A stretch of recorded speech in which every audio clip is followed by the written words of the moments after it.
Une fois de plus, bienvenue à cette édition de Scène de presse. Sur le plateau ce soir, Samuel Tella, chef du secrétariat technique de l'Eurebond et directeur de la trésorerie. Bonsoir et bienvenue sur ce plateau. Bonsoir Lucrèce, mesdames, messieurs, bonsoir. On va dire que c'est un retour plutôt gagnant pour le Cameroun sur le marché financier international. Tout à fait, et on peut s'enorgueillir des résultats obtenus parce que les résultats obtenus ont été largement au-delà de nos attentes. À ma gauche, Aboudi Otou, qui est journaliste à Investir au Cameroun. Bonsoir, c'est un plaisir de vous avoir à nouveau sur ce plateau de Scène de presse. Bonsoir Lucrèce, plaisir partagé. Bonsoir mesdames et messieurs. Alors ce succès du Cameroun à l'international, c'est un sujet qui a donné à moudre aux journalistes en charge des questions économiques cette semaine. En effet, et moi ce qui m'a le plus surpris, c'est la surprise des autres face à la performance réalisée par le Cameroun. Chez nous, à Investir, ce n'est pas une surprise, nous l'avons presque prédit. Alors, vous nous direz si vous avez une boule de cristal dans la suite de cette édition de Scène de presse. Monsieur, avec vous, nous parlons donc de l'exploit réalisé par le Cameroun sur le marché international à la quête de 450 milliards de francs CFA pour acheter le rebond de 2015. Le Cameroun a obtenu 1481,15 milliards de francs CFA. Qu'est-ce qui a joué en la faveur de notre pays? Quelles perspectives ce succès ouvre-t-il? À quelles conditions? Nous en parlons dans un instant.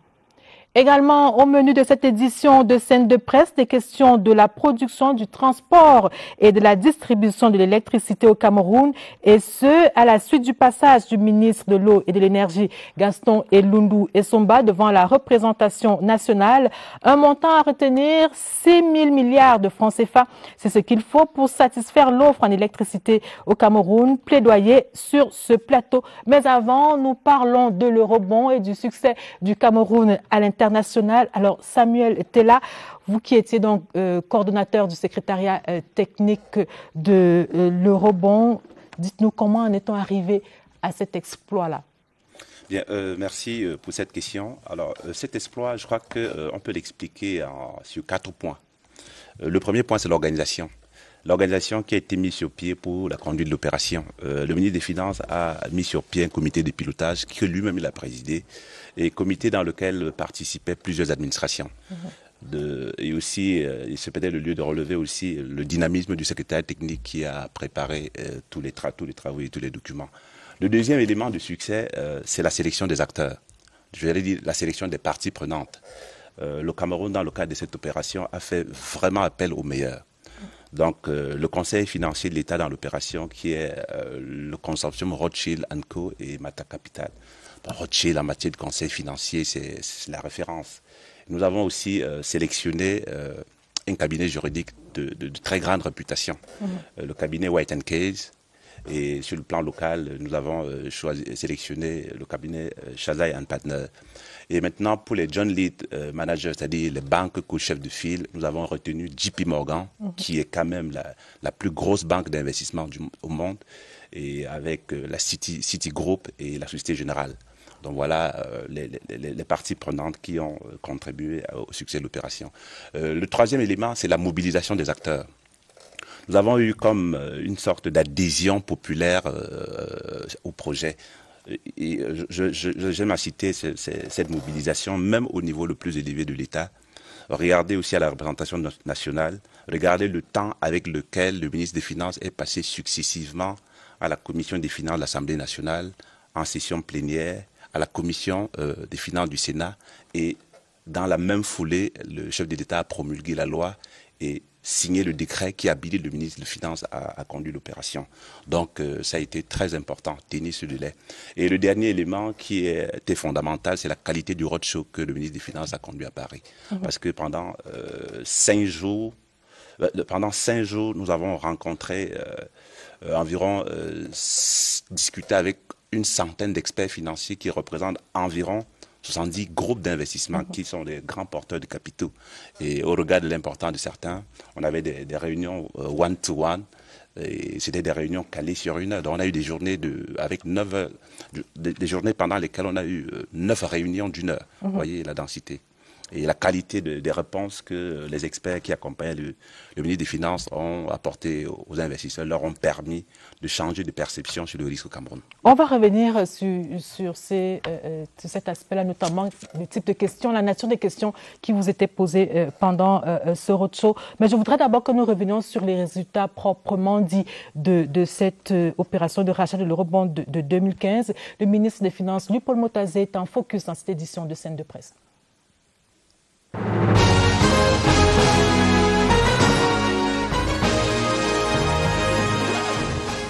Devise de l'émission. Euro. Montant sollicité. 450 milliards de francs CFA, soit 685 millions d'euros. Nombre d'investisseurs participants, 205. Montant obtenu, 1481,15 milliards de francs CFA, soit 2258 milliards d'euros, donc un taux de couverture de 321%. Montant limite retenu, c'est-à-dire au regard des habilitations reçues, 450 milliards de francs CFA, c'est-à-dire 685 millions d'euros. Taux d'intérêt 5,95%, maturité 11 ans. Concernant l'opération de rachat, la principale information à retenir est que l'État a atteint un taux de rachat record qui se situe à environ 80% du montant de la souche de 2015. Après l'émission inaugurale de 2015, dont le taux d'intérêt était de 9,5%, le Cameroun, en ce premier semestre de l'année 2021, fait un retour apprécié sur les marchés internationaux des capitaux, notamment celui des eurobonds.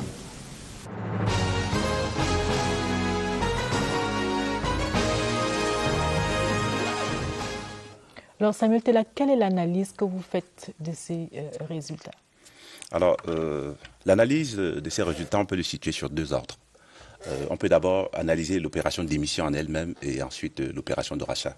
Alors, l'opération d'émission, on parle d'un taux de couverture de 300%. Ça veut dire quoi concrètement? L'État était sorti pour rechercher 450 milliards. Les investisseurs lui ont proposé 3 fois ce montant. Alors, qu'est-ce que ça veut dire? Ça veut dire que les titres de l'État du Cameroun ont de la cote. Ça veut dire que les titres de l'État ont de la crédibilité pour les investisseurs. Donc, c'est un investissement attractif. On aime tenter de dire que le Cameroun est une destination d'investissement au regard de l'engouement qu'il y a eu autour de l'opération. Deuxième élément d'appréciation, c'est les taux. On a pu resserrer les taux pour passer en dessous de 6%. Ce qui est important contre 9,5% en 2015. Voilà. En fait, c'est que les investisseurs doivent toujours trouver des références. Et la seule référence que les investisseurs ont sur le Cameroun, c'était l'opération de 2015, où le taux était de 9,5%. Donc, quand on dit le Cameroun ressort sur les marchés, le premier réflexe, c'est ils vont partir. Si c'était une négociation, la base des négociations, c'est de 9,5%. Donc, vous voyez quand même partir de 9,5% à moins de 6%, c'est un exploit. Alors, c'est noté, mais à Boudiatou, vous dites que le Cameroun aurait pu obtenir de meilleurs résultats s'il s'y était pris tôt. Qu'est-ce que vous entendez par là? Écoutez, nous observons le marché et nous avons les exemples d'autres pays qui sont allés un peu plus tôt sur le marché. Vous avez le Sénégal qui a eu plus de 500 milliards à un taux d'intérêt de 5,375 et d'une maturité de 16 ans. Vous avez la Côte d'Ivoire qui est allée le 11 février sur le marché, qui a mobilisé 557 milliards pour un taux d'intérêt de 4,3, une maturité de 10 ans. Vous avez le Bénin qui a mobilisé 656 milliards de francs CFA en janvier pour une maturité de 10 ans et un taux d'intérêt de 4,8. On voit quand même que si le timing avait été un peu plus raccourci, on aurait eu l'espoir d'obtenir mieux. L'autre chose, c'est que, il faut pouvoir aussi dire qu'on ne partait pas réellement de 9,5 en termes de taux d'intérêt, puisqu'après le swap, monsieur le directeur, nous sommes passés à 8,8. Donc, la base de négociation, c'était 8,8 parce qu'on a fait un swap. Sauf que le coupon garde les 9,5%.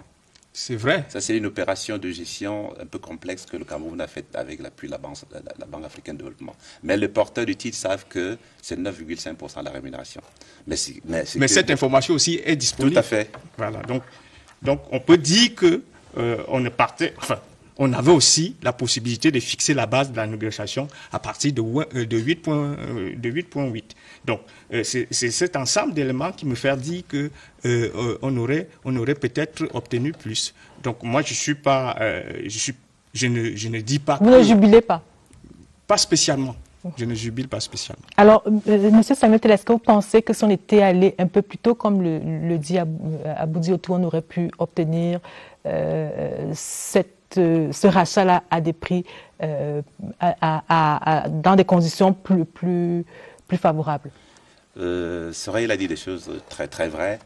Ce qui convient de relever ici, c'est que les conditions de marché n'ont pas fondamentalement changé au cours du premier semestre. Et c'est vrai, il compare le Cameroun au Bénin. Au Bénin, au Sénégal et à la Côte d'Ivoire, oui. Oui, il a tout à fait raison. Mais ce qu'il oublie, c'est que la Côte d'Ivoire, le Bénin, le Sénégal appartiennent à la zone économique UEMOA. Alors, la perception que les investisseurs ont de ces zones économiques, CEMAC et UEMOA, elle est complètement différente. Les investisseurs pensent que la zone CEMAC, c'est une zone pétrolière et que la croissance dans la zone est tributaire à l'évolution des cours des marchés, des produits.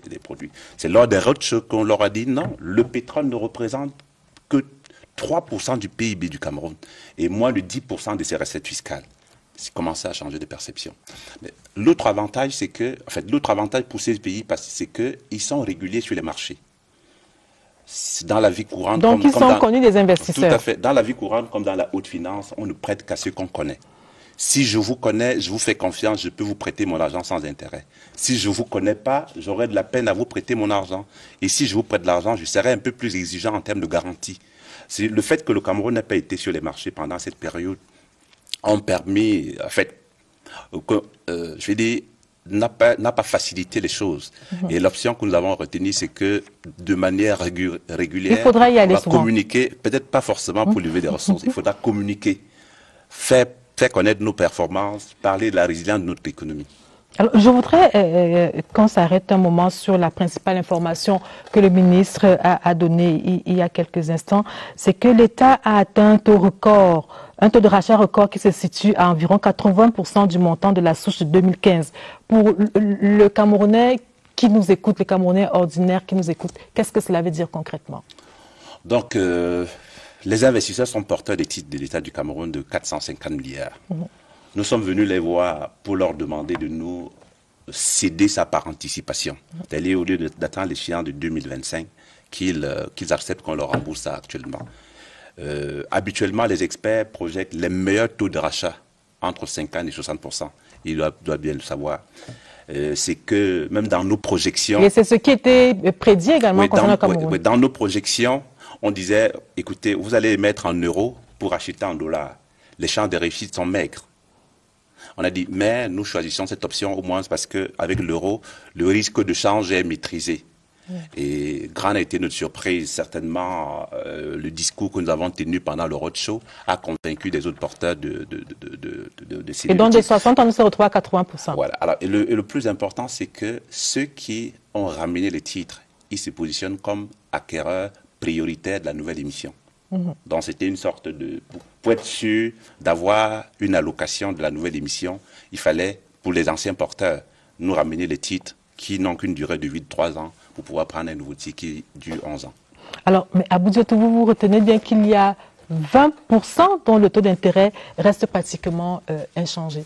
Pas pratiquement, reste inchangé. Il y a 20% puisque le refinancement concerne 80% de l'émission, de la souche de 2015. Ça veut simplement dire que 80% ont accepté de prélever un taux d'intérêt de 5,95 et de pousser la maturité du titre. C'est-à-dire, le titre la maturité devait s'achever en 2025. Là, nous partons pour 2032 et que 20% des investisseurs ont refusé et donc vont continuer de percevoir 8,8 de taux d'intérêt sur leur titre et ceci jusqu'en 2025.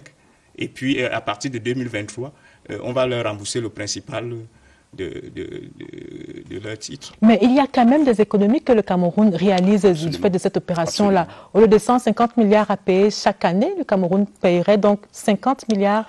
Beaucoup moins, parce qu'en fait, si vous faites 80% je suis pas très fort en calcul, si vous faites 80% de 150, ça doit faire de 450. Mais dans tous les cas, je crois que ça va ramener le service annuel entre 2023, 2024, 2025, peut-être à un peu moins de 40 milliards. L'autre élément très important qu'il faut mettre en avant ici, c'est que ce rachat nous permet de faire beaucoup d'économies sur le service de la dette. Parce que au lieu de payer 8,8%, si je suis de garder son chiffre, au lieu de payer 9,5% sur la période, tout au moins sur les 80% des titres qu'on a rachetés, nous ne payerons que les intérêts sur la nouvelle émission. On va revenir sur cette question. Oui, mais quand même, il y a un détail qu'il faut donner. C'est vrai que le service de la dette baisse, notamment sur cette période-là et même sur les années à venir, mais le crédit va coûter plus cher parce que le délai de paiement de la dette est plus long. On va revenir sur cette question. Selon mes calculs, nous sommes autour de 600 milliards. On va revenir. Voilà, donc plus de 50% du principal, ça me semble quand même quelque chose d'important. On va revenir sur cet aspect-là. Je voudrais que M. Samuel Tella revienne, lui, sur la confiance des investisseurs. Vous nous avez dit à l'entame de votre propos que les investisseurs vous ont posé un certain nombre de questions sur le Cameroun. Il y avait une centaine d'experts financiers, vous avez dit. Alors, quelle était la nature de leurs questions? Oui, les questions posées par les investisseurs, ça portait sur toutes les sphères de la vie politique, économique et sociale du Cameroun. Il y a des questions qui mettent mal à l'aise. Ils nous questionnent sur connaître la situation dans le nord, le nord-ouest et le sud-ouest. Le nord-ouest et le sud-ouest. Connaître les possibilités d'alternance au Cameroun. Sur les perspectives économiques, la structure de notre économie. Nos relations avec les bailleurs de fonds, notamment le Fonds monétaire international, y compris les questions d'actualité, notamment... ce qu'il convenait d'appeler le Covid-Gate. Le Covid-Gate. Alors, finalement, qu'est-ce qui a donc joué à la faveur de notre pays? Je pense que c'est la qualité des réponses que le ministre des Finances et les experts qui l'accompagnaient ont apporté à chaque fois à ces investisseurs. Vous voyez, par exemple, quand on pense que le Cameroun, c'est un pays... producteur de pétrole, alors que quand vous regardez la structure de ses recettes fiscales ou la structure de son budget, l'apport des recettes pétrolières ne sont pas importantes. Donc nous avons des atouts économiques qui ne sont pas suffisamment relevés et que les investisseurs regardent le Cameroun au même titre que les autres pays, la CEMAC, qui dépendent du pétrole. Alors, Aboudi, vous avez plutôt vu le contexte? Oui, non, de toutes les façons. Les investisseurs préfèrent prêter aux États maintenant plutôt que de prêter au secteur privé. Oui, parce que lorsque nous avons prédit, vous avez dit tout à l'heure, si nous avions des questions, non, nous analysons le marché. C'est-à-dire qu'avec la crise, la pandémie de Covid-19, les activités économiques se sont pratiquement arrêtées. Et donc les opportunités d'investissement aussi se sont raréfiées, notamment des investissements sur les obligations souveraines, donc, c'est-à-dire que les dettes émises par les États se comportent un peu comme des valeurs refuges, c'est-à-dire des endroits où on peut investir avec sécurité. Donc la demande en matière d'opportunités d'investissement étant faible, alors que l'offre était élevée, il est normal que les taux d'intérêt baissent et que le Cameroun puisse réaliser ce qu'il a réalisé. Mais M. Samuel Tella semblait dire tout à l'heure que ce n'était pas gagné d'avance. Ça n'a pas marché aussi bien pour tous les pays demandeurs. Non, c'était pas gagné à l'avance. Il a cité le cas du Bénin, mais je peux aussi lui citer le cas du Ghana, qui n'a pas fait des affaires aussi merveilleuses que... Voilà. Si on peut comparer, on peut prendre le cas du Kenya aussi, dont la sortie n'a pas été aussi fabuleuse. Je suis tout à fait d'accord avec lui quand il parle des conditions du marché. Effectivement, avec la crise, les entreprises investissent très peu, ce qui fait qu'il y a une sorte de surliquidité sur les marchés. Et effectivement, dans un contexte de surliquidité ou dans un contexte d'incertitude, les titres publics sont ce qu'on appelle les valeurs refuges. C'est-à-dire, c'est une grande sécurité pour les investisseurs, donc c'est moins risqué. Alors, que pensent les journalistes de cet exploit réalisé par le Cameroun sur le marché international des capitaux? Question de Michel Renaud-Wanja à nos confrères de la presse écrite.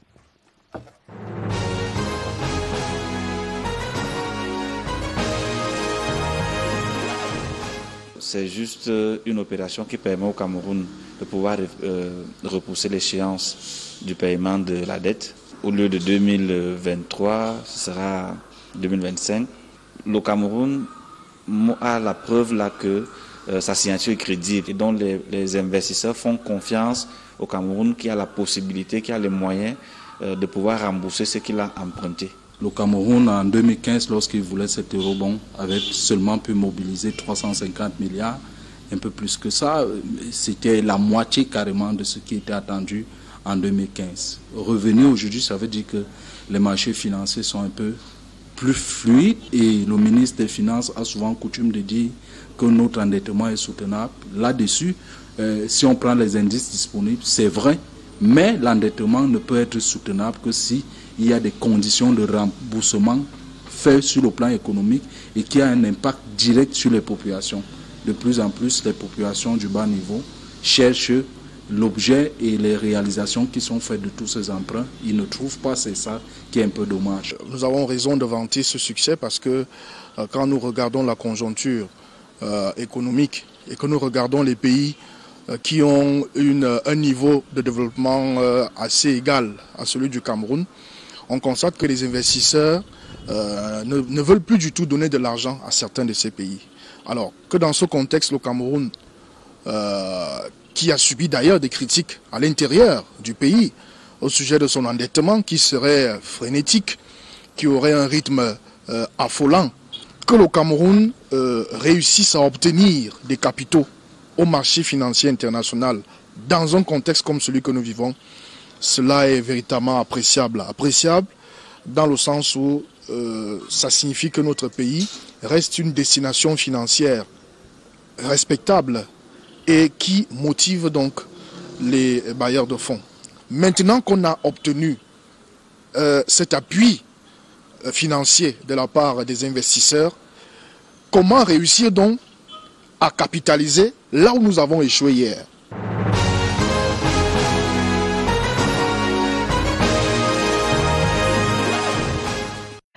Alors, Aboudi, d'accord, on a pu racheter le rebond de 2015, mais est-ce que le refinancement n'a que du bon? J'ai commencé à le dire tout à l'heure, il y a quand même des préoccupations qu'on peut avoir, notamment sur le coût du crédit ou de la dette. Et alors, quand vous observez que vous allez emprunter 450 milliards de francs CFA et qu'au finish, vous allez rembourser près de 1110 milliards, voilà, je passe les frais et les commissions données à tous les acteurs que le directeur a cité tout à l'heure. C'est vrai que selon nos informations, le Cameroun a pu amener la marge de rémunération de ces acteurs-là à un seuil relativement bas. On parle d'autour de 1%. C'est quand même, c'est à féliciter, mais ça reste une charge pour l'État. Donc, il n'y a pas que du bon. L'autre question qu'il peut avoir derrière, c'est pourquoi nous refinançons.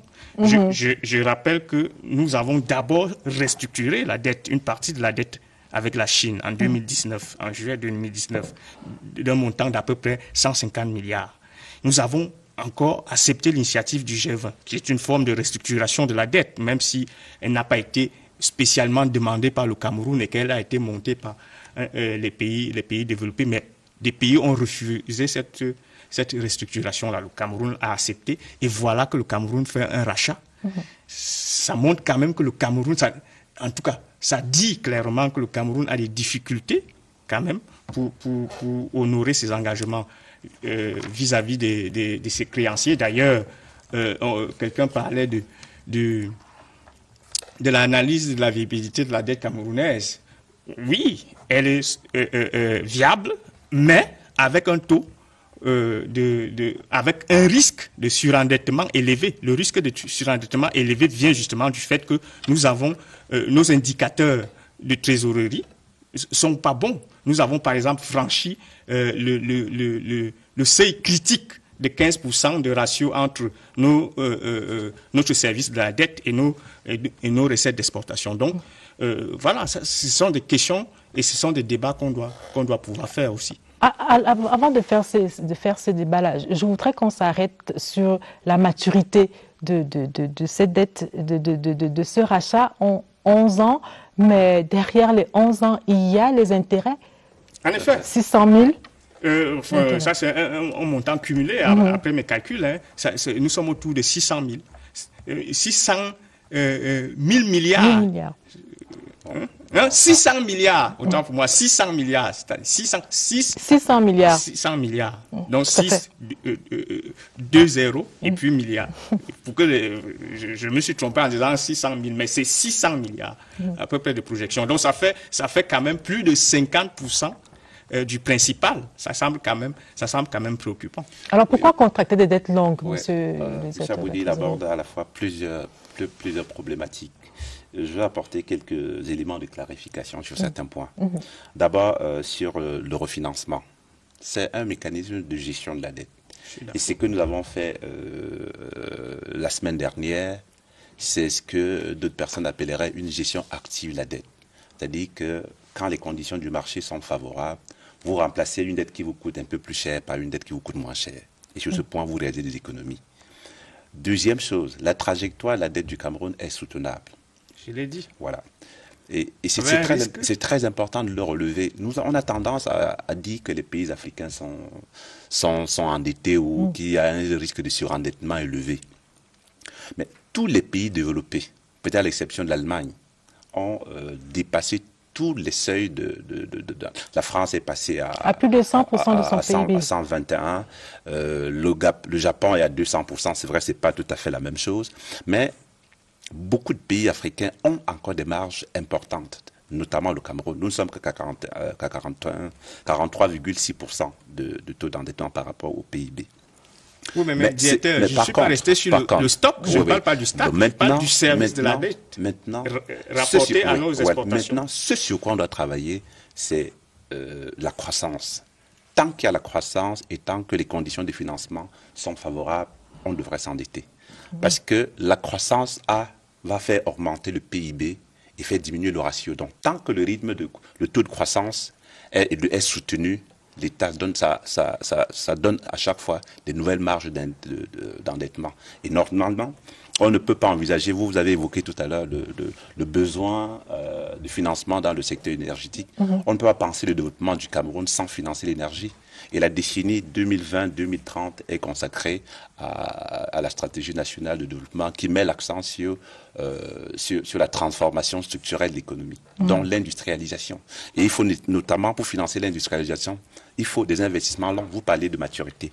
Imaginez que vous voulez bâtir une petite maison en tant que salarié. Alors votre banquier vous dit, par exemple, voilà, je peux vous donner 10 millions pour faire une baraque. Mais si vous dit de rembourser les 10 millions sur 5 ans, si vous avez un petit revenu de 500 000, si vous avez un salaire moyen de 300 000, rembourser 10 millions en 5 ans, ça vous prendra peut-être la moitié de votre salaire. Vous n'aurez plus des marges pour l'éducation de vos enfants et autres. Alors que si vous avez étalé la maturité sur 10 ans, la portion que vous financerez par votre revenu mensuel, vous laisserez la marge de mener une vie normale. Donc c'est pour cela que pour financer des projets de développement, il faut aller sur des longues maturités. Mais il faut aller sur des projets porteurs. Tout à fait. Exactement. Je suis tout à fait d'accord avec vous qu'il faut lever des ressources pour financer des projets porteurs. Vous voyez, un barrage ne se construit pas en 5 ans. On ne peut pas s'endetter pour 5 ans pour construire un barrage. Il faut s'endetter au moins pour 10-15 ans. Sachant que la période de réalisation va couvrir peut-être 7 à 10 ans.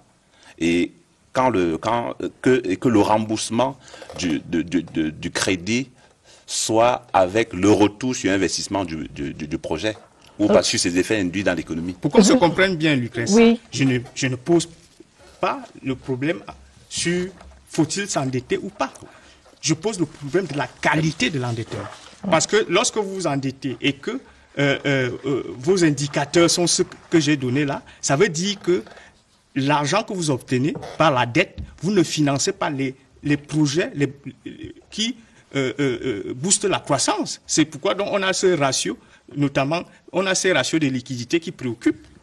Moi, je voudrais qu'on revienne sur le rebond de 2021. Juste une seconde sur l'opportunité de ce rachat. Vous parliez tantôt de la pression qui aurait été exercée sur le Trésor public à partir de 2022-2023 du fait justement de la restructuration de la dette vis-à-vis de la Chine, mais également de la restructuration de la dette vis-à-vis du G20. En effet, c'est là parce que, bon, enfin, le directeur a les chiffres, hein, à partir de 2023, si on n'avait pas fait de refinancement, notre service de la dette extérieure se serait situé en moyenne autour de 750 milliards par an, ce qui est quand même impressionnant. Et donc, il fallait au moins faire quelque chose parce que... et pour le rebond, il aurait fallu payer 150 milliards par an. Oui, dans les 750 milliards, là, il y avait donc le rebond de 150 milliards en plus des intérêts. Même si les intérêts baissent parce que le capital diminue, mais il reste quand même des intérêts.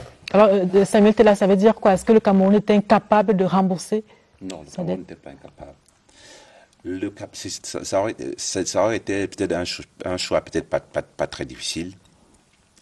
C'est que le Cameroun avait mis sur pied un mécanisme pour garantir le remboursement de cette dette à date.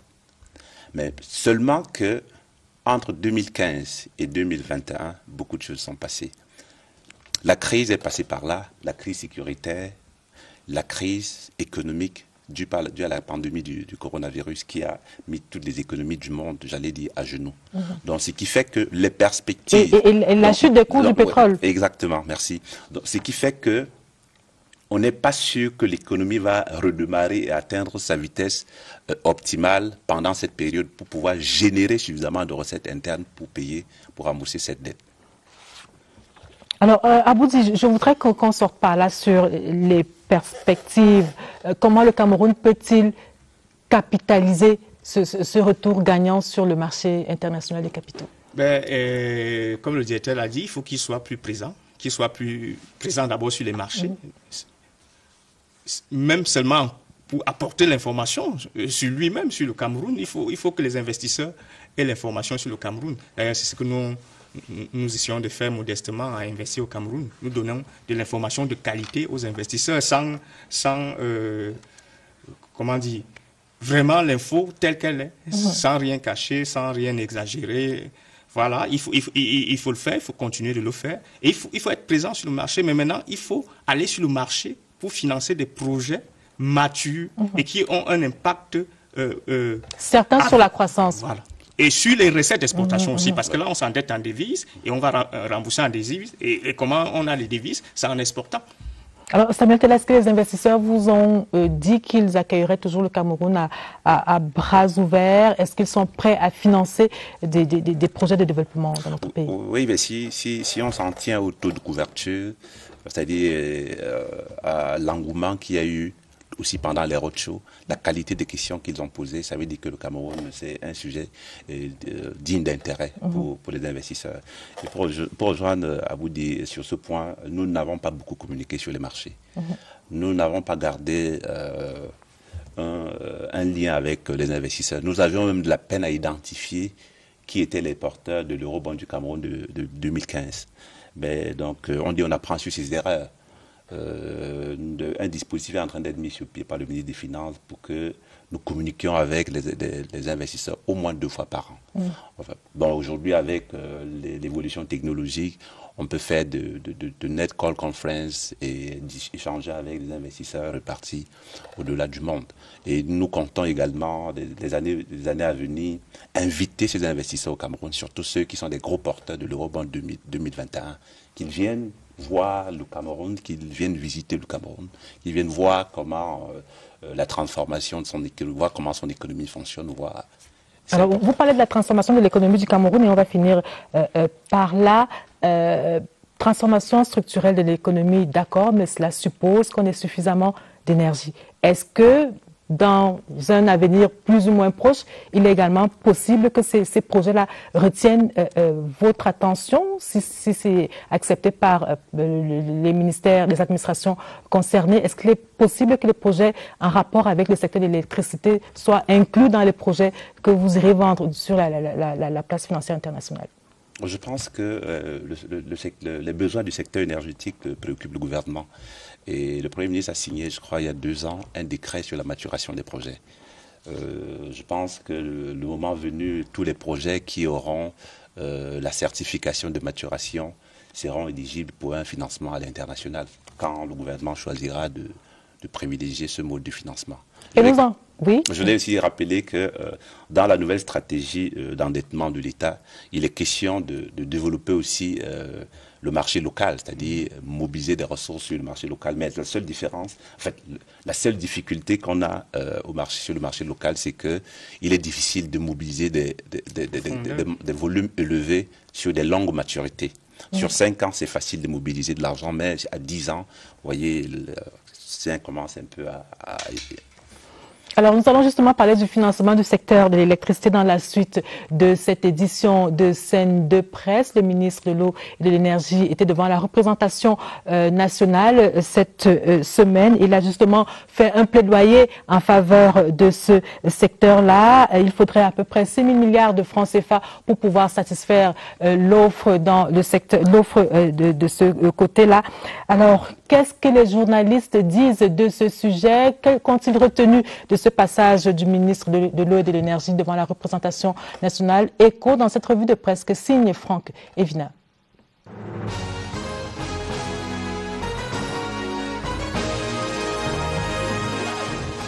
Cette semaine, le ministre de l'Eau et de l'Énergie, Gaston Elundou Essomba, est passé à la douche parlementaire, nous dit Mutation. Questionné par les députés sur l'insuffisance de l'offre dans les secteurs de l'eau et de l'électricité, le membre du gouvernement a déclaré que pour résorber le déficit, le Cameroun aura besoin, notamment de 6 000 milliards d'investissements supplémentaires. Des perspectives qui impliquent les 874 milliards de francs CFA nécessaires pour électrifier les zones rurales, ajoute Défi Actuel. Une vision soutenue par le Parlement, comme l'indique le journal Élite. D'après le quotidien, le gouvernement rassure avec des projets ambitieux comme Lompangar, Mvelé, Natigal et plusieurs centrales thermiques. Pour la République, à ces solutions de l'embellie s'ajoute la construction de 1443 forages supplémentaires sur l'ensemble du territoire national. La revue de presse était sur la scène.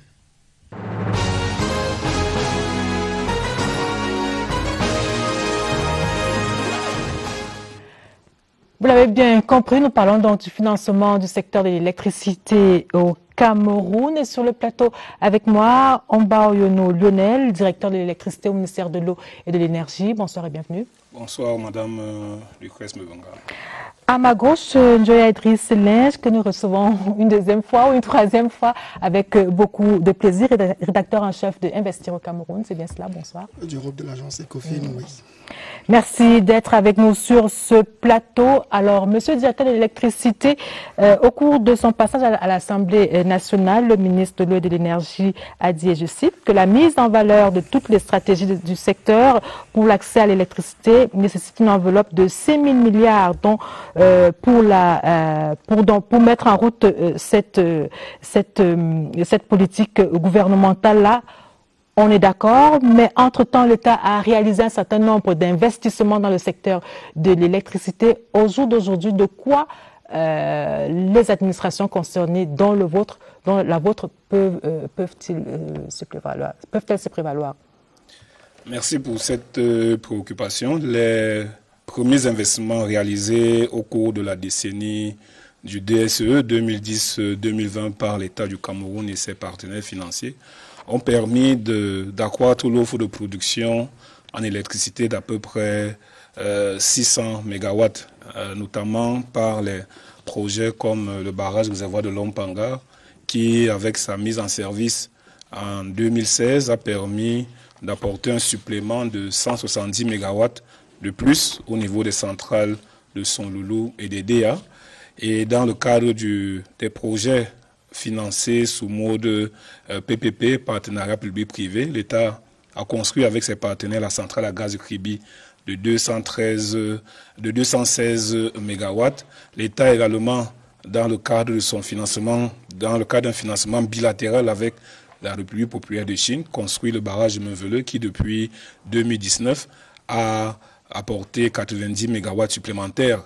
Et bien avant tous ces projets, des solutions thermiques au niveau de Limbé de 86 MW et à Dibamba de 85 MW ont contribué à cette offre-là. Donc, l'important financement mobilisé par l'État et ses partenaires a donc permis à notre secteur économique, aux activités sociales, de bénéficier de 600 MW supplémentaires. Entre 2011 et 2018. Entre 2011 et 2018.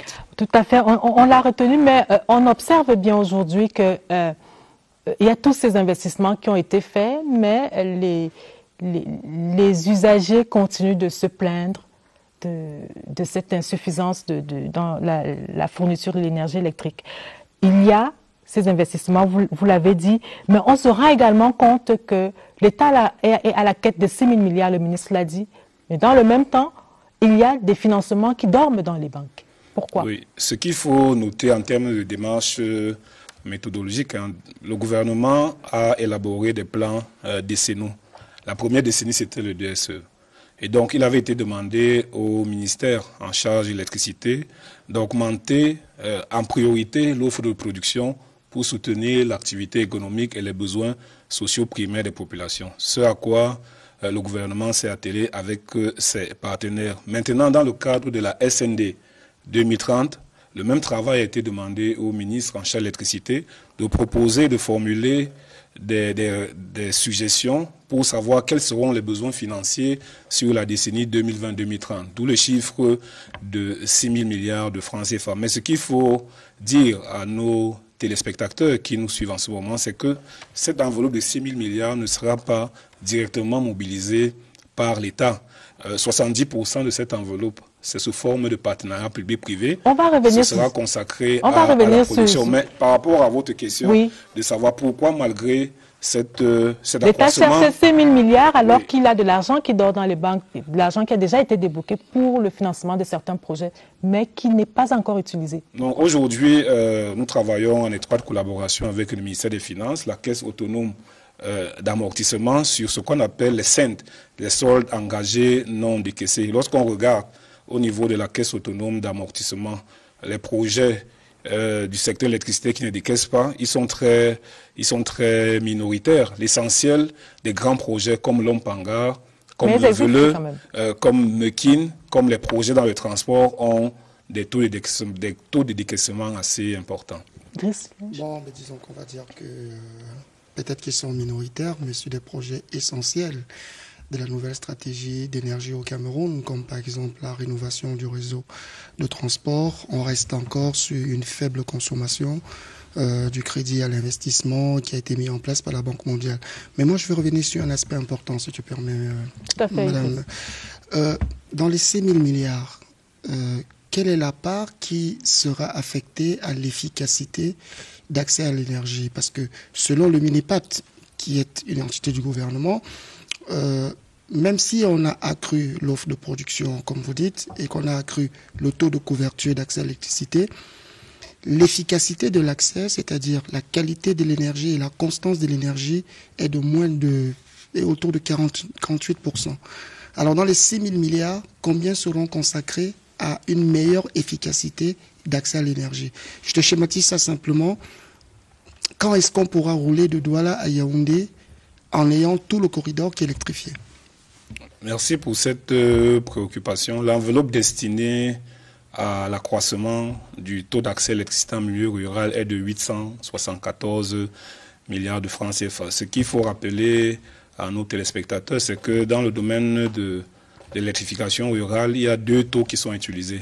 Il y a le taux d'accès à l'électricité et il y a le taux de desserte. Le taux d'accès, c'est le nombre de ménages que compte un territoire, une localité, et le nombre de ménages raccordés au réseau sur le nombre total de ménages de ces localités. Et puis il y a le taux de desserte, le nombre de localités électrifiées sur le nombre total de localités. Aujourd'hui, le taux d'accès à l'électricité dans le nombre de ménages raccordés au réseau électrique, aux sources électriques, est de 63%. Voilà les derniers taux que nous avons faits, que nous avons évalués dans le cadre de notre stratégie du secteur électricité. Maintenant, dans 70% en zone rurale, le reste de la tout à fait. Il y a un écart entre, c'est un taux agrégé, oui, je vous le concède, il y a un écart entre les zones urbaines et les zones rurales. C'est pour ça que l'État, à travers le ministre de l'Énergie, dans son passage devant les députés, parce que c'était vraiment ça la question des députés.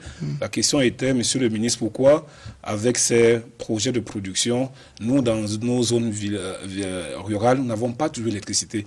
Et monsieur le ministre a déroulé en disant, en fait, la stratégie de l'État a d'abord été de sécuriser l'offre de production, de booster le transport d'électricité et maintenant de s'attaquer à l'électrification rurale. À titre de rappel, sur 14 902 localités que nous avons dans notre pays, il y a à peu près un peu moins de 9 000 qui ne sont pas électrifiés. Donc ces 874 milliards que l'État recherche aujourd'hui, c'est justement pour électrifier ces 9 000 localités non couvertes. Est-ce que ça résoudra le problème de l'efficacité? Parce que je vais vous dire, j'ai parcouru pas mal de zones rurales, je suis d'accord avec vous, je vois des poteaux, je vois du courant passer, mais les gars dans les villages, ils me disent, on n'a pas de lumière. Alors, si on tient compte de ce que 50% de notre population vit dans ces zones rurales et qu'on est en train de vouloir sortir de la crise, on est en train de se rapprocher du délai butoir de l'émergence. Comment ça se passera? Est-ce que tout le monde sera à Douala Yaoundé où il y a la lumière de temps en temps, ou alors on tiendra compte aussi des zones rurales qu'on peut développer et utiliser comme levier d'atteindre des objectifs de 2035 fixés par votre chef, enfin, le président Biya? Tout à fait. Justement, conscient de ce que certaines zones périurbaines et rurales connaissent ce déficit, il y a une stratégie spécifique qui a été développée et c'est elle qui coûte 874 milliards. S'agissant de pourquoi est-ce que nous n'avons pas l'électricité dans nos zones rurales, le ministre de l'Eau et Énergie l'a dit devant les honorables députés, l'une des premières causes aujourd'hui, c'est la vétusté de notre réseau de distribution. Sur un parc de 1 300 000 poteaux aujourd'hui, 60% de ces poteaux sont vétustes. Et donc, au moindre vent, à la moindre pluie, au moindre choc externe, vous avez des localités entières qui font des jours, des semaines, parfois des mois sans électricité. C'est le cas, par exemple, des zones comme Guidigis, dans le maillot d'Anaï, des zones comme dans le de Mogodé, dans le maillot Tchanaga. C'est le cas des zones comme Esseux, dans la Meufou Famba. C'est le cas des localités comme Kompina, dans le Mungo. Donc, on sait aujourd'hui quel est le principal problème qui empêche nos populations des zones rurales de bénéficier de ces retombées de Lompanga et de Meveleu. C'est d'abord une question de vétusté du réseau de distribution, mais également de surcharge dans le réseau de transport. Moi, je voudrais qu'on revienne sur la production. Vous avez dit tout à l'heure que l'une des priorités du gouvernement était de booster l'offre de production. Et je voudrais qu'on s'arrête, vous parlez du septentrion tout à l'heure, je voudrais qu'on s'arrête sur le cas du barrage de Binia-Warak. Le Cameroun a déjà débloqué à peu près 22 milliards, mais ce projet-là semble être un véritable casse-tête chinois dans le sens propre du terme. Pourquoi? Non, ce projet n'est pas... Est-ce qu'il y a des éclaircies? Non, ce projet n'est pas un casse-tête. Ce projet figure parmi les priorités du gouvernement pour solutionner le problème de déficit d'offres de production dans la partie septentrionale.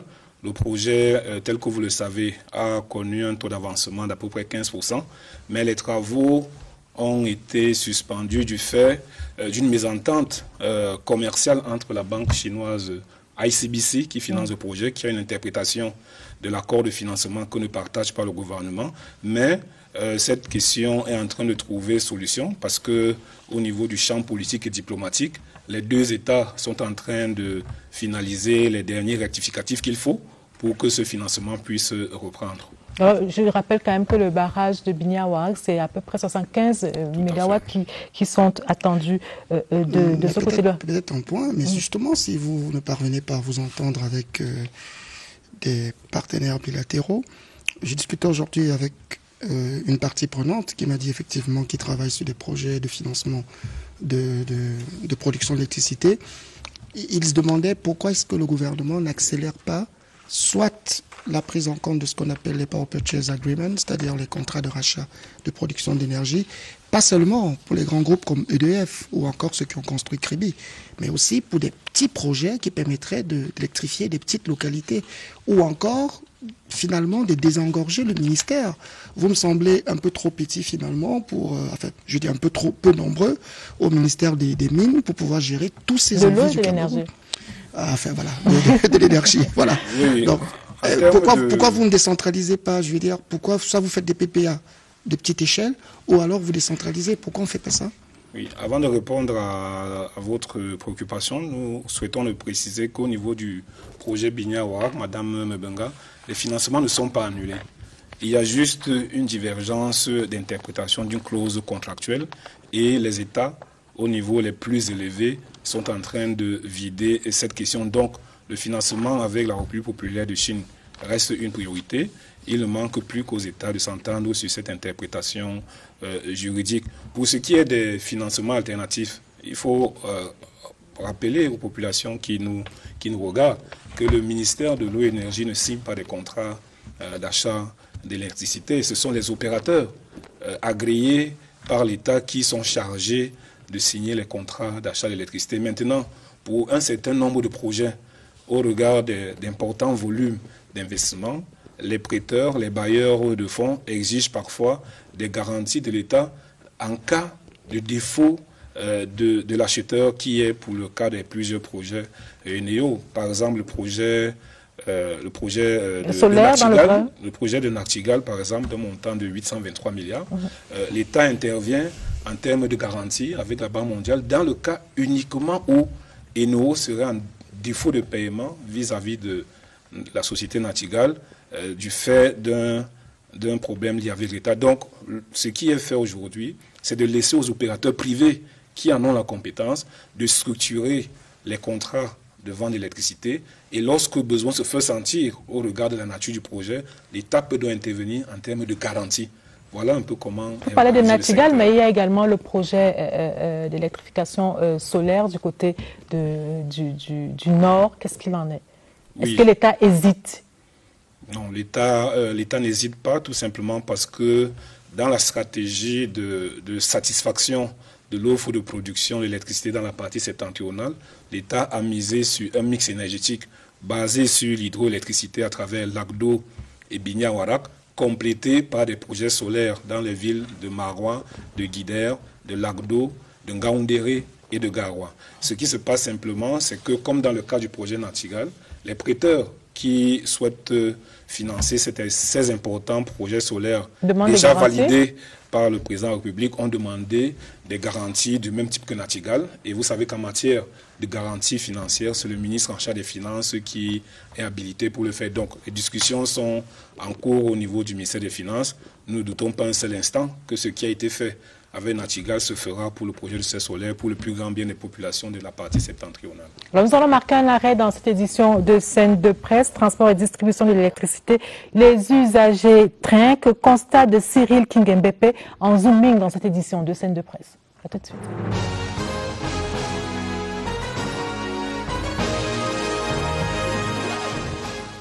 La litanie de complaintes des consommateurs de l'énergie est désormais un refrain connu et sans solution définitive. On s'y attend le moins et c'est le blackout. L'énergie électrique est partie depuis 5 heures du matin et là nous ne savons pas à quelle heure ça devrait revenir. Nous éprouvons des difficultés énormes parce que la récurrence avec laquelle l'énergie électrique se coupe ou alors des coupures intempestives d'électricité nous font avoir beaucoup de problèmes. Parce que si on était en santé publique, on allait dire que cette récurrence de coupure est un problème de santé publique. Parce que ça a des conséquences très graves, tant sur les consommateurs que nous sommes et sur les opérateurs économiques.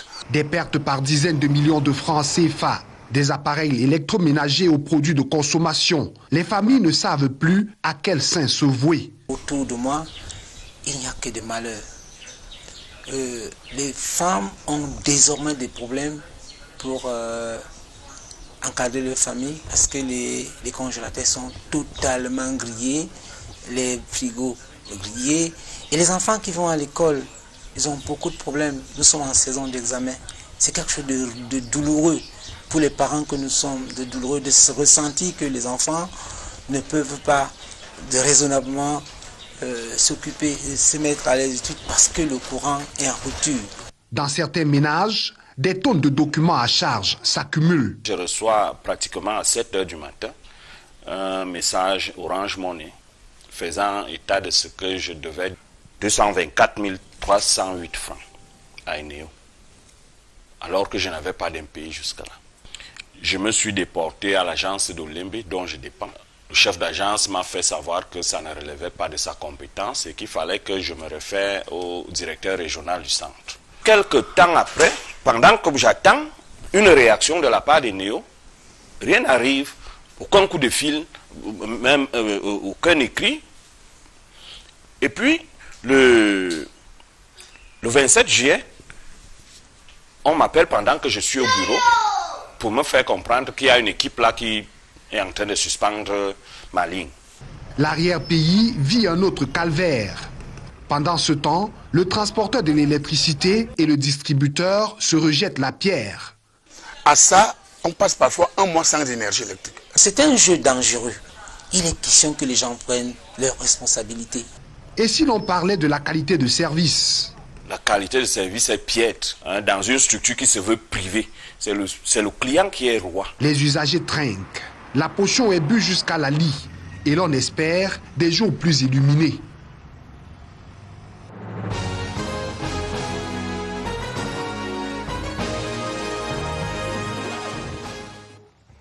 Monsieur le directeur de l'électricité, vous constatez avec nous qu'effectivement, les usagers trinquent.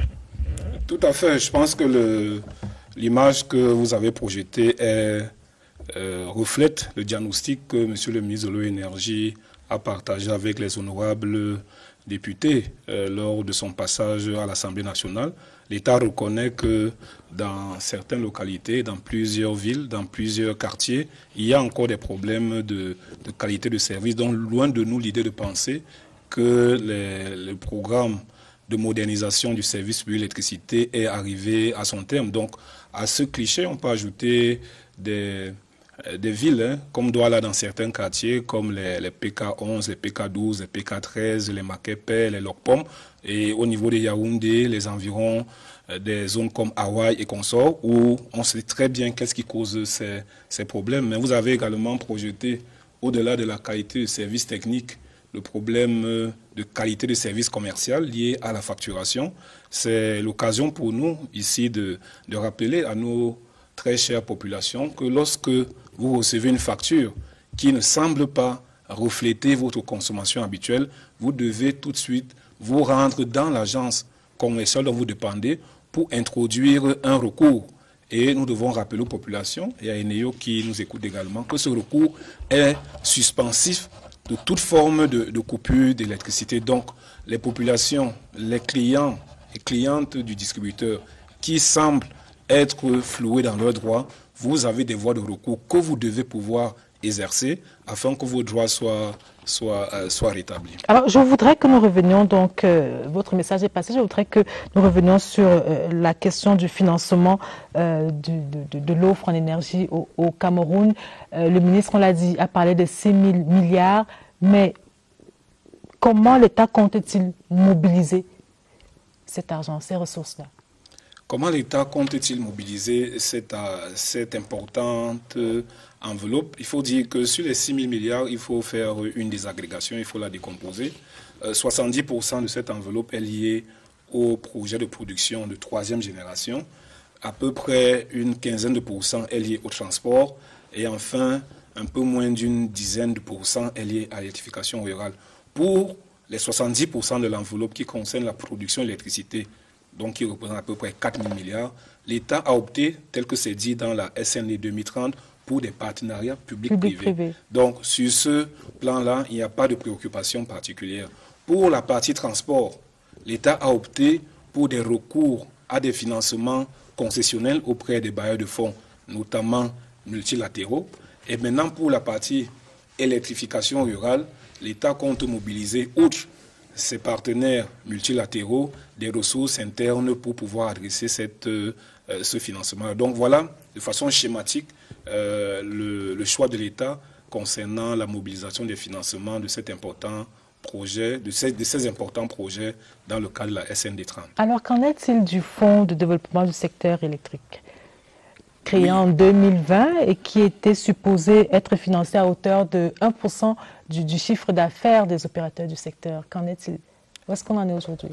Merci pour cette préoccupation. Le président de la République, en effet, par un décret du 19 août 2020, a mis en place un instrument de financement complémentaire pour le secteur électricité, dénommé Fonds de développement du secteur électricité. Il a été créé en 2020 et dans le cadre de la loi des finances 2021, l'enveloppe accordée par les parlementaires, par l'Assemblée nationale et par le président de la République à ce fonds est de 7 milliards de francs CFA. Donc, les opérateurs du secteur électricité contribuent effectivement à l'alimentation de ce fonds. Pas plus tard que le 29 juin dernier, le ministre de l'Eau et de l'Énergie a présidé une session extraordinaire de ce comité qui doit adresser les questions du financement des projets par le fonds. Donc aujourd'hui, la mobilisation de cette causerie par l'agent de régulation du secteur de l'électricité ne souffre de rien. Les premiers projets sont en train de démarrer, mais au regard de l'enveloppe de 874 milliards qui reste, nous pensons que des réflexions doivent se poursuivre pour voir un peu comment mobiliser cet important financement. Mais déjà, le fonds, tel que vous l'avez posé dans votre préoccupation, est effectif, il est opérationnel, il a un recouvrement d'à peu près 7 milliards aujourd'hui. Dans le cadre des futurs exercices budgétaires, nous pensons que son enveloppe va être revue à la hausse pour pouvoir adresser de façon définitive ces problèmes d'électrification rurale. Revenons sur les 6 000 milliards. Vous avez dit qu'il y aura une partie qui sera soutenue par les PPP. Je pense que ce n'est pas nouveau, c'est-à-dire que vous faites ça depuis une dizaine d'années déjà et l'efficacité reste faible. Aujourd'hui, on pense vraiment qu'il faudrait désagréger les projets électriques. Par exemple, est-ce qu'on a vraiment besoin de toute la machine étatique souveraine pour pouvoir électrifier une petite localité comme à Com 2 où on pourrait, par exemple, utiliser des petits projets? Et les gens pensent davantage que vous devez faire confiance à des investisseurs locaux qui pourraient apporter des solutions beaucoup plus pratiques, beaucoup plus petites et beaucoup plus efficaces en même temps. Pourquoi le gouvernement n'opte pas pour cela? Et je conclue en disant qu'il y en a qui se plaignent des questions de gouvernance. J'ai par exemple un porteur de projet, lorsque je discutais avec lui, il m'a dit qu'il a eu des accords au niveau ministériel, mais qu'au niveau de la chaîne des décisions, dans les départements centraux, c'est très difficile, ça fait près de 6 mois que ça dure. Est-ce que la gouvernance aussi n'est pas un problème dans les solutions que vous voulez apporter?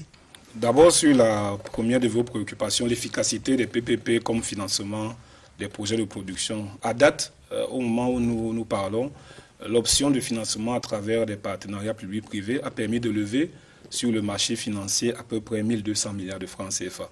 Le projet de Kribi d'environ 200 milliards de francs CFA, la centrale à gaz de Kribi a été financée qui fonctionne à 70% de sa a été financé par le mode PPP. Le projet de Dibamba d'à peu près un peu moins de 100 milliards a été financé par PPP. Et le dernier en date, le projet de Nachtigal, 824 milliards de francs CFA, a été financé par PPP. Donc c'est 1200 milliards de francs CFA levés sur les marchés internationaux par l'État et ses partenaires qui en ont permis d'accroître comme ça d'à peu près 500 MW d'offres de production. Donc je pense, sans prétention aucune, que c'est fort justement de ces succès en mode PPP réalisés au cours de la décennie DCE que dans le cadre de la SND 2030, qui est prospective, l'État a donc opté pour ce mode de financement. Et je dois vous annoncer, permettez que je vous réponde, je dois vous annoncer que parmi les futurs projets en PPP, il y a le projet de Kikot, toujours sur la Sanaga, où le président République vient d'autoriser le co-développement avec EDF. On va refaire ce mode de financement. Là, maintenant, vous questionnez l'efficacité, je vous l'ai dit, c'est 1200 milliards, c'est des projets qui sont réalisés. Donc maintenant, sur la part des partenaires privés camerounais, je crois que c'est le sens de votre préoccupation. Pourquoi est-ce qu'on n'intéresse pas davantage les opérateurs privés, les investisseurs privés camerounais? Je pense que le directeur de la trésorerie tout à l'heure a commencé à répondre à cette question. Le marché financier local, en termes de maturité des dettes, est incompatible avec les maturités nécessaires pour les projets d'infrastructure. La plupart des projets que je viens de vous citer, Nachtigal, Kribi, Dibamba, ont des maturités à minima de 12 à 18 ans. Or, sur le marché financier local, vous connaissez... Vous avez parlé des problèmes de gouvernance. Vous n'avez pas je vais chuter par la gouvernance. Je tenais à terminer sur la question de pourquoi les privés camerounais n'interviennent pas. Le marché financier local est encadré par les règles de la COBAC. La maturité d'une dette, en général, au plan financier local, n'excède pas 7 ans, qui est incompatible avec les maturités des grands projets d'infrastructure. Et enfin, sur votre préoccupation de gouvernance, nous restons ouverts. Si réellement vous avez des partenaires dont les projets ont été bloqués ou sont en difficulté, le ministère de l'Énergie est tout à fait ouvert, puisque l'instruction que nous avons reçue, c'est de tout faire pour encourager les investissements des partenaires privés dans le secteur de l'électricité. Alors pour finir sur la question de financement, monsieur le directeur de l'électricité, qu'en est-il du paiement des engagements pris par l'État, des engagements hebdomadaires? Est-ce que le gouvernement honore ces engagements de manière, j'ai envie de dire, régulière ou plutôt à date? Tout à fait. Je pense que la question du soutien de l'État à un meilleur équilibre financier du secteur de l'électricité n'est plus à démontrer. Pour soutenir l'offre de production d'électricité thermique dans la partie septentrionale, le président de la République a instruit le ministre des Finances de mobiliser 1 milliard de francs CFA par semaine pour soutenir la société Eneo dans l'approvisionnement en combustible. La société Eneo, quant à elle, mobilise également de façon hebdomadaire 600 millions de francs CFA. Donc, c'est des actions qui sont faites régulièrement. Il peut y avoir vraiment de façon très légère des retards de paiement en termes de jours, mais le principe, il est maintenu. Mais je dois vous dire, Madame Benga, que le soutien financier de l'État dans le secteur ne consiste pas seulement à payer ces 1 milliard de francs CFA par semaine. Je pense que l'État, lorsqu'il rachète certaines dettes du secteur, c'est pour permettre aux distributeurs Eneo d'avoir la trésorerie nécessaire pour améliorer la qualité de service. Vous savez très bien que l'État a racheté à peu près 33 milliards la dette d'Alucam vis-à-vis d'Eneo. Vous savez également que la société Eneo était redevable vis-à-vis de Tradex d'à peu près une cinquantaine de milliards. Là encore, l'État a pris ça sur lui après instruction du président, ce rachat de dette. Donc, en dehors du paiement hebdomadaire d'1 milliard, des actions complémentaires de l'État à travers des mécanismes de subrogation permettent à Eneo aujourd'hui d'avoir une trésorerie qui lui permet de satisfaire le service public de l'électricité. Alors, je voudrais qu'on s'arrête un moment sur les questions relatives à la production. On l'a dit et on a suivi dans ce reportage, dans le zooming proposé par Cyril Kingebépé, que les problèmes sont légion. Or, le Cameroun, on l'a dit également, a consenti d'énormes efforts pour la construction d'un certain nombre de barrages. Mais on a le sentiment aujourd'hui que ces barrages-là ne produisent pas encore de manière optimale. Non, de manière optimale, si vous voulez, je prends le cas le plus illustratif, le barrage réservoir de Lompanga, dans sa composante stockage d'eau. Depuis fin 2016, depuis décembre 2016, le barrage a atteint les 6 milliards de mètres cubes d'eau pour lequel il a été conçu. Et donc, depuis janvier 2017, l'ensemble de l'économie bénéficie des retombées de Lompanga. Ça, c'est un fait. Deuxième projet de production de première génération, c'est Menveleu. Depuis avril 2019, le barrage de Menveleu produit 90 MW sur les 211 MW attendus, tout simplement parce que la ligne d'évacuation en 225 kV n'était pas encore achevée, mais elle le sera au début du mois de septembre. Il était question que Menveleu passe de 90 MW à 211 MW en juin dernier. Alors, qu'est-ce qu'il en est? Aujourd'hui, le barrage de Menveleu produit 90 MW et à l'horizon de septembre 2021, il aura la pleine puissance, sa pleine puissance dans le réseau. Et même mieux, Lompanga n'était pas simplement pour avoir 6000 m3 d'eau. C'était pour permettre que sur la Sénégal, qu'on puisse construire plusieurs autres barrages. Or, récemment encore, on se plaignait de ce qu'il n'y a pas assez d'énergie électrique parce qu'il y a la saison sèche et toutes ces raisons qu'on a toujours données avant Lompanga. Alors finalement, quelle est aujourd'hui l'utilité réelle de Lompanga dans ce dispositif si son efficacité initiale, qui était de permettre la construction de plusieurs barrages sur le fleuve Sénégal, n'est même pas encore atteinte parce que Nachtigal est encore en train de se mettre sur pied? Pour vous répondre, j'inverserai plutôt la contribution de Lompanga. Lompanga, quand il est conçu, En priorité, c'est pour saturer les centrales de production des DEA et de Son Loulou qui, en période de saison sèche, turbinaient 170 MW en moins. Donc la première action de Lompanga était de porter le débit régularisé aux centrales de Son Loulou à 1040 m3 par seconde, ce qui a été fait. Donc si vous regardez Son Loulou en 2015 et Son Loulou en janvier 2017, il y a un incrément à Son Loulou et il y a de 170 MW supplémentaires. Ça, c'est d'un. De deux, Lompanga devait donc permettre de structurer la valorisation du potentiel de la Sanaga. Et c'est justement dans cette logique de valorisation énergétique de la Sanaga que vous avez vu que l'État et EDF ont monté le projet Nachtigal. Parce que sans Lompanga, vous n'avez pas Nachtigal. Donc Lompanga, 170 MW en plus à Son Loulou et DEA, et dans le même fil, la structuration du projet Nachtigal qui va apporter 420 MW d'ici mars 2023. Et il ne s'arrête pas là. Il ne s'arrête pas là, les effets de Lompanga. Je vous l'ai dit tout à l'heure, le projet de Kikot, 500 MW au moins dans la Sanaga, toujours avec EDF, va venir participer justement à cette valorisation. Donc voilà les effets induits de Lompanga sur notre économie. Sur la question du transport, monsieur le directeur de l'électricité, où en est-on des projets relatifs à l'interconnexion entre le RIS et le RIN? Tout à fait. La stratégie du gouvernement, c'est de faire du réseau électrique camerounais un réseau unique à l'horizon 2023. Pour parvenir à cet objectif, l'État a commencé d'abord à interconnecter le réseau interconnecté Sud avec le réseau interconnecté Est. Ce sera effectif d'ici décembre 2021. Maintenant, dans le cadre d'une meilleure irrigation de la production d'électricité de Lompanga au bénéfice des populations de la région septentrionale, le gouvernement a, avec la Banque mondiale, consolidé un financement d'à peu près 300 millions de dollars pour construire une ligne qui partira de la centrale Nachtigal pour la ville de Ngaoundéré à l'horizon 2023. Donc, ce qu'il faut retenir, c'est que dans la stratégie de transport, on veut que le Cameroun soit un réseau unique à l'horizon de mise en service de Nachtigal pour que les populations de Kousséri, les populations de Guidigis, les populations de Doukoula ou de Gouna dans le nord ou de Menganga dans la Damawa puissent bénéficier des retombées de l'important potentiel hydroélectrique de la Sanaga à travers le projet Nachtigal. Donc ces projets sont dans le pipe. L'interconnexion l'interconnexion réseau sud, réseau nord, les appels d'offres seront lancés d'ici la fin de l'année 2021. La Banque mondiale ayant approuvé cet important crédit il y a quelques mois de cela. Sauf que 20% du crédit seulement à peine ont été consommés sur ces 300 millions de dollars. Ça fait 4 ans que c'est disponible. Et peut-être à partir de l'année prochaine, ça sera un financement un tout petit peu à risque. Non, ce que je dois dire à M.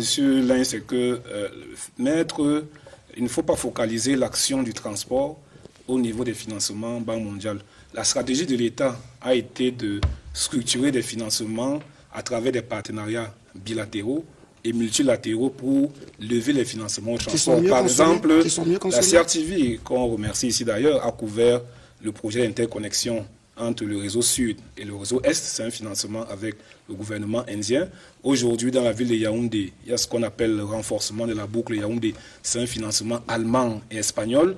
Le renforcement de Douala, en termes de transport, c'est un financement français à travers la Société Générale. Donc, dans le cas de la stratégie de financement, c'est des financements bilatéraux et multilatéraux. Donc, votre préoccupation sur le multilatéral ne doit pas obérer les retombées de la coopération bilatérale en matière de transport. Alors, je voudrais juste qu'on finisse par là. Vous avez parlé tantôt de l'Est, de la construction des lignes de transport à Hala, à Bamban, mais également de la construction des lignes de transport Konsamba-Bafoussam. Est-ce que le projet avance à une bonne vitesse, sachant qu'à partir de décembre, l'investisseur pourrait retirer les fonds s'ils ne sont pas totalement consommés. Alors, est-ce que ce projet avance à une bonne vitesse et quelle sera sa plus-value? En quelques mots, s'il vous plaît.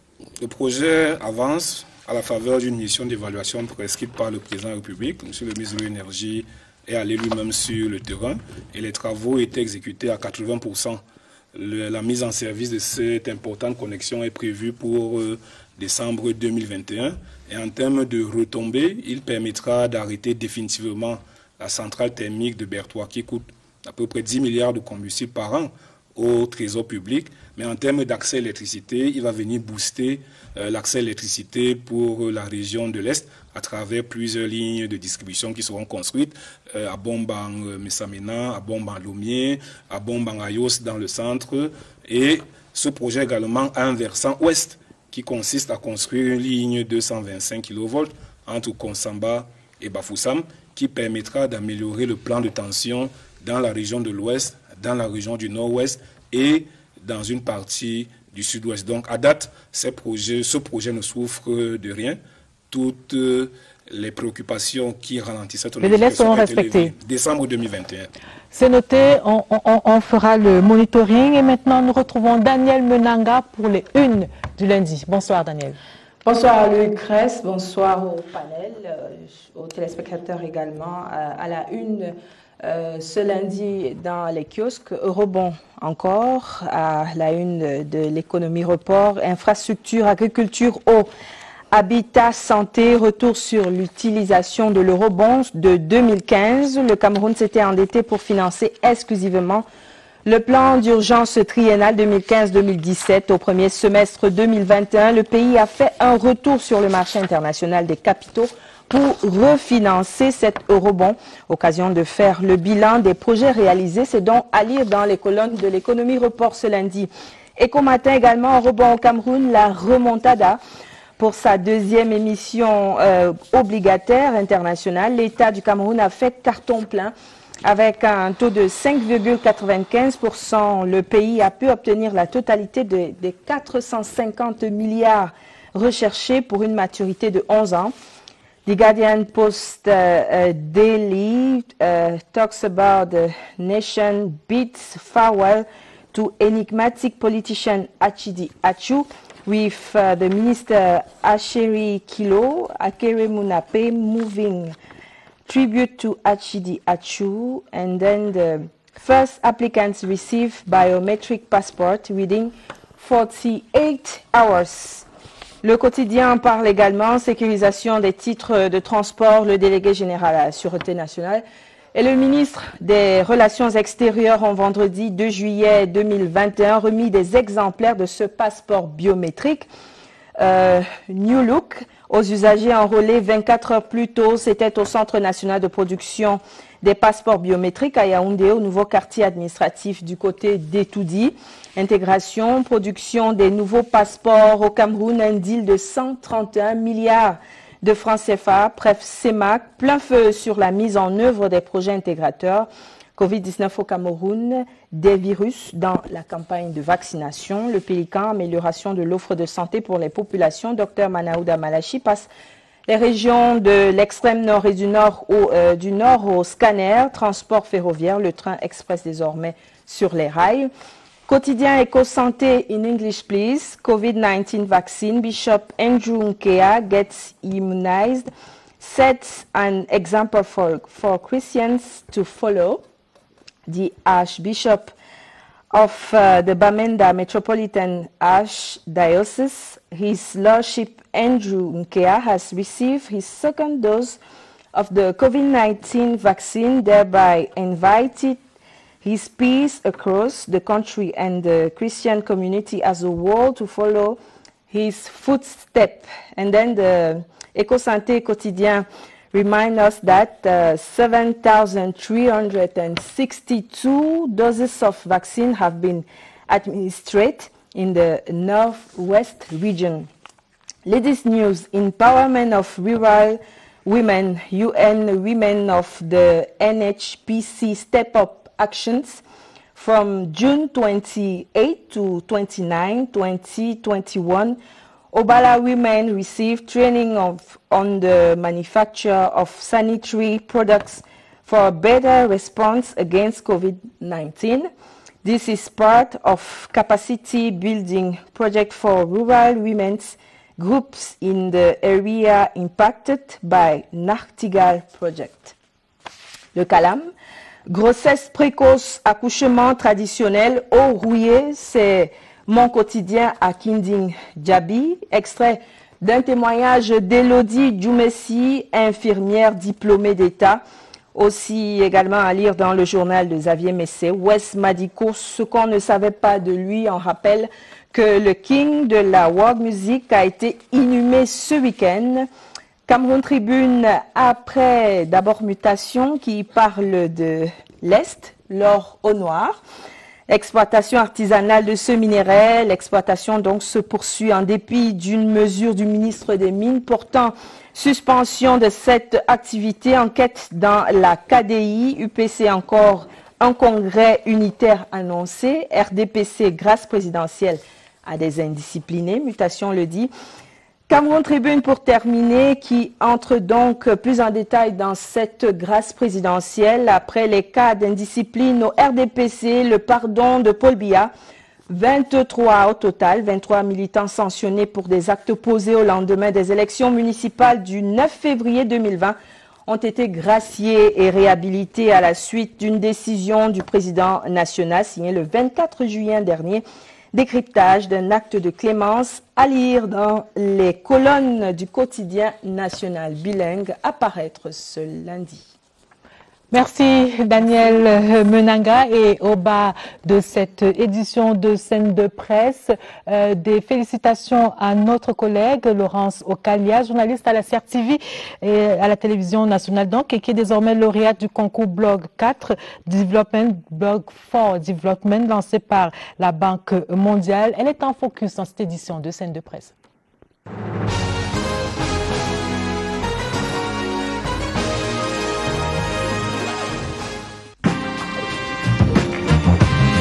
Je suis tombée sur ce concours déjà à tout hasard sur la toile.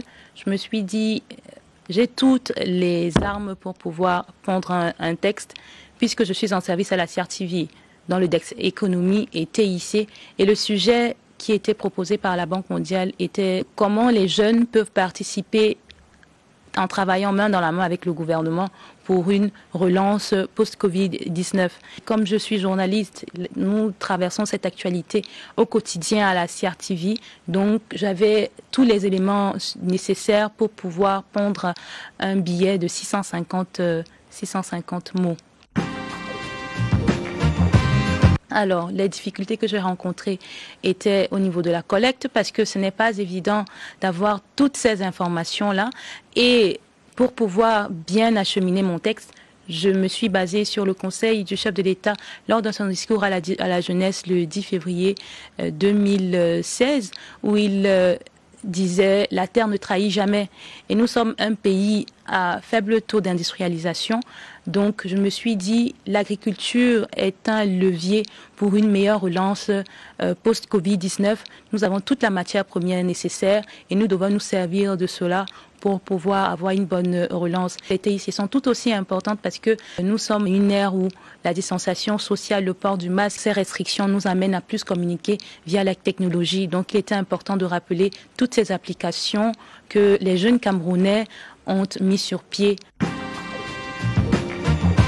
C'est un honneur d'avoir été distingué par une aussi grande institution. Et vous savez, la Banque mondiale réunit de nombreux pays dans le monde. Et je me rends compte que c'est une très bonne opportunité pour moi, qui j'ai toujours rêvé de conter des histoires d'un pays à l'oreille d'un autre. Donc je me dis que traverser ce petit chemin avec la Banque mondiale va me permettre notamment d'établir mon rêve et de pourquoi pas faire rayonner également le Cameroun sur la scène internationale.